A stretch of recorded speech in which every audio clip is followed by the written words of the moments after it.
Ladies and gentlemen, today is going to be a fun and exciting video for Palantir stock because we're going to be analyzing a growth model that is predicting and picking apart this model and that's estimating the fair value of Palantir stock. And why this is going to be interesting is because we're going to compare it to the last trading session and its current price, which is at 1661. Even though that we've been up 5% in the last trading session, it'll be interesting to see this comparison. And we're also going to talk about earnings because that's in about a month. And there's a lot of catalyst that we've seen with Palantir, especially with recent growth that we've seen in the company. And also in terms of contracts, we've seen multiple contracts in their contractual business that has been expanding within the last few weeks. Now, if you're new to the channel or if you're returning, thank you guys so much for watching. Hit that like button, subscribe for daily videos. And of course, I'm not a financial advisor. I'm just collecting the data and dispatching it to you guys. So let's get into the video. If we pop it up on the screen here, you can see Palantir, like I said, closed at that 1661.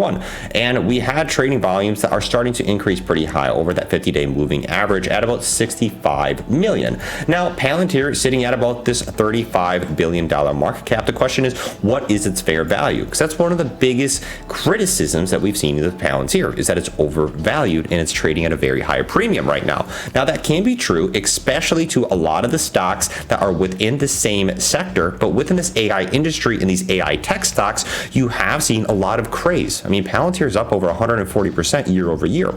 So lots of craze coming into these stocks. The question is, where is the value behind that? And can that be supported for future growth and future trading sessions? Now, big article right here by Simply Wall Street. Basically, we're going to be analyzing this discounted cash flow model. And that's what they use to analyze the actual valuation and the fair value of Palantir stock right now. Now, this does come with some assumptions that we will analyze and talk about here in just a future and some acknowledgments. But basically, what the discounted cash flow model does is by taking the expected future cash flows and they actually discount them to the present value and they incorporate these into the growth models. Now, with this being said, the question is, what is the estimated valuation? Now, what Simply Wall Street is using here for this discounted cash flow model is this two-stage growth model. And this is really important because this gets more detailed than just in analyzing a stock in a linear fashion, just having a basically stair step that keeps on continuing.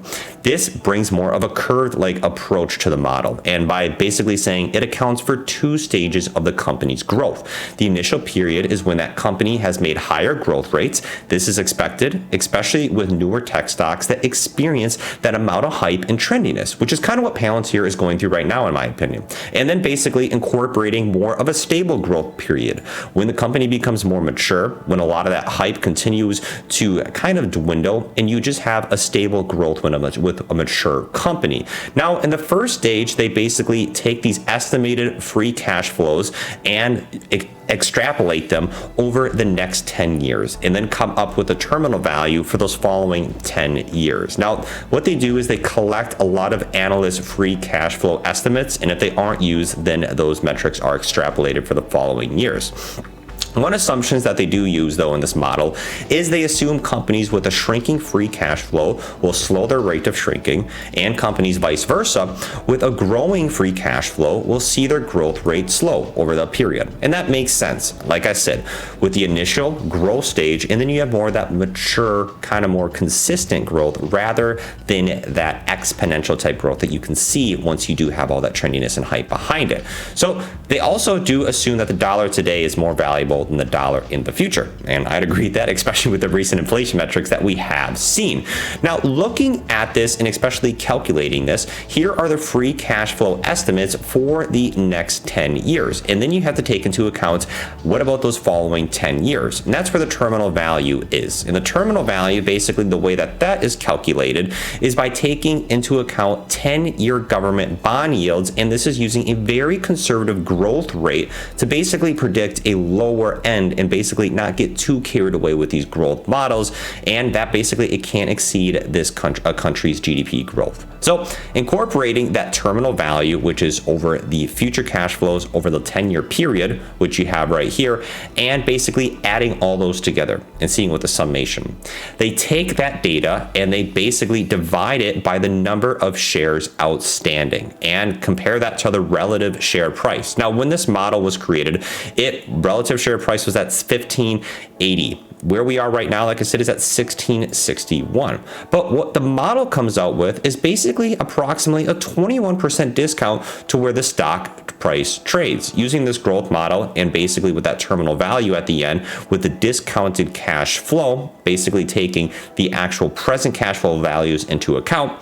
The fair value sits at about $20. Now, this is where it gets really interesting, because especially if we kind of zoom out here a little bit on Palantir stock, at $20 right here, this is basically the resistance point at the last quarter earnings. This went to $20 right before earnings was reported in the last quarter. And when those earnings were reported, they were in line at this 5 cents per share, GAAP actual at about 1 cent, on revenue at 533 million. After that, you had Palantir that immediately had about a 25% correction into about the $15, which Wall Street, basically with this discounted cash flow model, is saying is at about a 21% under valuation. Now, some important assumptions, especially with earnings coming up here in about a month. Like I said, they've had 5 revisions in the bullish perspective in the last 90 days. So Palantir is being set to these higher standards. So it'll be really interesting, especially it's very interesting that these discounted cash flow models are putting it basically at the next point of resistance that could possibly be tested here in the near future or right before earnings. Now, wrapping that all up, important assumptions to take, of course, into these growth models.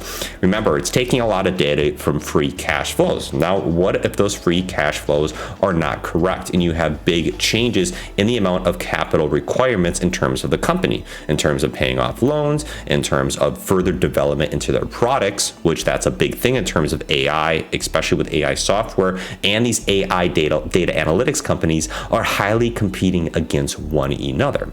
So it does not give a full picture of the company's potential performance. That is important to look at.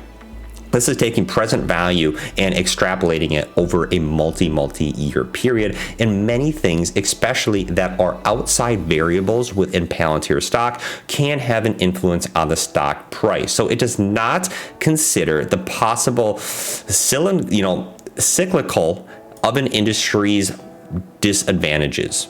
And what we're seeing right there is basically just different terms of how the economy is doing. So those are one things to take into account. But however, it is interesting, and especially measuring and at least using more than just that one stage growth model, I think is important. So it's great to see that. It's great. And especially here with Palantir Technologies, they are currently debt free. Like I said, they are profitable.